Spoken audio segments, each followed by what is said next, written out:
வணக்கம். இன்றைக்கி செட்டிநாடு ஸ்டைல் பால் பணியாரம் எப்படி செய்கிறதுன்னு பார்க்கலாங்க. அதுக்கு நமக்கு தேவையான அளவு உளுந்து நல்லா 2 ஹவர்ஸ்க்கு முன்னாடியே ஊற வச்சு இந்த மாதிரி கிரைண்டரில் போட்டு எடுத்துக்கலாம். நல்லா ஓரமெல்லாம் நல்லா எடுத்து விட்டு நல்லா அரைச்சி எடுத்துக்கலாங்க. வடைக்கு எப்படி அரைப்போமோ அந்த மாதிரி அரைச்சிக்கலாம். அதோட ஒரு ஸ்பூன் அளவுக்கு ஊற வச்ச பச்சரிசி சேர்த்துக்கலாம். அப்போ தான் ஆயில் குடிக்காமல் இருக்கும்.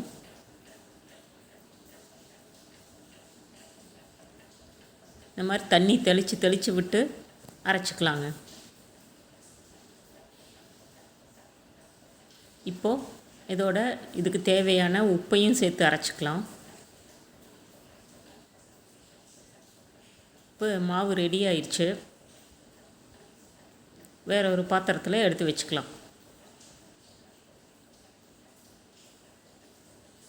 இப்போது ஒரு மிக்ஸி ஜாரில் துருவின தேங்காவை சேர்த்துக்கலாம்.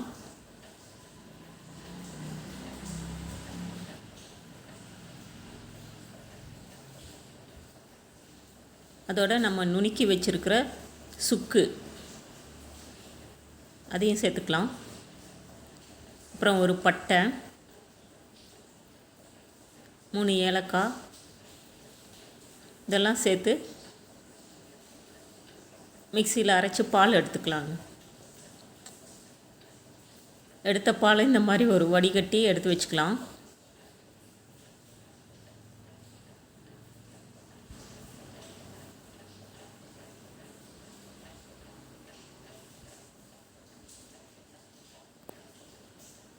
பாலோட ஒரு பிஞ்சு உப்பு,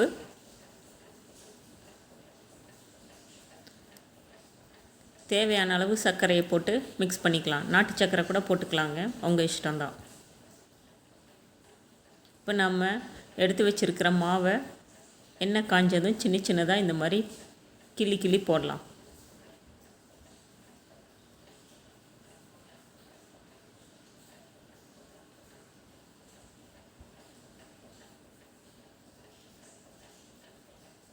எந்த அளவுக்கு பிடிக்குமோ அந்த அளவுக்கு போட்டுக்கலாங்க.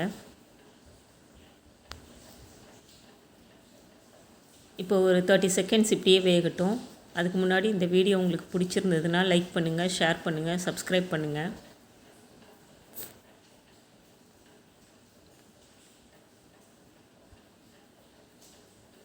இப்போ அடுத்த பக்கம் திருப்பி போடலாம்.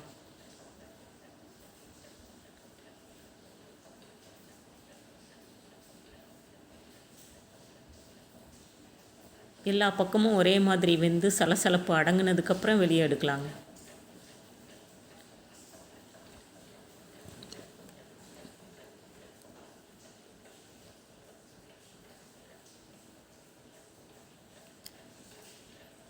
பாருங்கள், ரெடி ஆயிடுச்சு.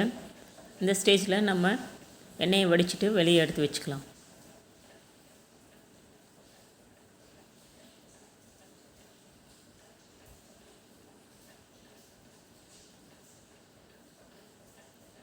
இப்போ நம்ம எடுத்து வச்சுருக்கிற பாலில் நம்ம சூடாக வச்சுருக்கிற இந்த உருண்டைகளை சேர்க்கலாம்.